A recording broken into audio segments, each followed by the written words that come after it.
Well, there is a growing humanitarian crisis in Gaza. Hundreds of thousands of Palestinians continue to try to flee their homes amid that looming ground invasion, with Israeli troops heading toward Gaza.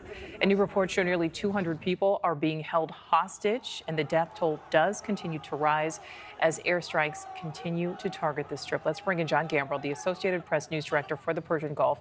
He is live in Jerusalem today. Jon, thank you so much for being with us. What do we know about what negotiations look like to try and free those now 199 people held hostage? Have their families been notified? Do we know what's happening?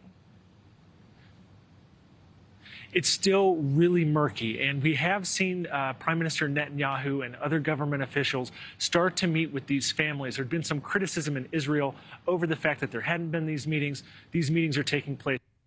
The military came out today and offered that 199 number that you mentioned earlier. That is a new number. It's higher than the 150 that was initially estimated. And negotiations are ongoing, it seems like. We did hear from Iran, which suggested that they would want the airstrikes to stop, the punishing the Israeli airstrikes on the Gaza Strip before any release of the hostages. But Hamas likely would want a lot of its prisoners freed as well. Yeah, absolutely. You know, Jon, you're on the ground there in Jerusalem. Is the feeling there that this ground invasion is imminent? I would say that everything that we've heard from the Israeli military and all the preparations that we've seen suggest as much. There's armored personnel carriers, tanks, artillery down in the south near the Gaza border. We've also heard from the military saying that this operation could start soon. It could start with air, naval, and ground forces, but they haven't been much more specific than that. There was some inclement weather over the last 24 hours that's passed now, so it's unclear exactly when they're going to go, but all signs point to it coming soon.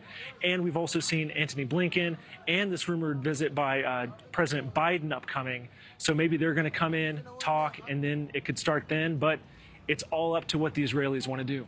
You know, and Jon, you talk about those warnings from Israel. Talk about the warnings from Prime Minister Netanyahu to Iran about potentially escalating this into a regional conflict.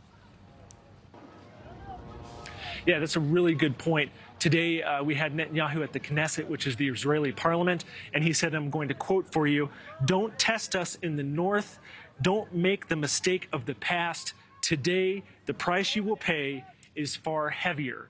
Now, Israel has been exchanging fire with the Lebanese Shia militia group Hezbollah over the last couple of days. We have seen at least one person on the Israeli side die in those exchanges of fire. Israel also has launched airstrikes into Lebanon. But Hezbollah so far is saying this is just a warning. We have heard from Iran also saying that if Israel goes ahead with this ground offensive, they could escalate, they could activate their proxy forces in the Middle East, like Hezbollah, like Hamas. But as of this point, we have not seen that wider conflagration, and that's why we have these American aircraft carrier in the Eastern Med and another one on the way to provide American support in what American officials hope will be a deterrent for that to happen. Yeah, that certainly is the hope. Jon Gambrell live for us in Jerusalem. Thank you. Thank you for watching. Go to newsnationnow.com to find News Nation on your television provider. And don't forget to click the red subscribe button below to get more of News Nation's fact-driven, unbiased coverage.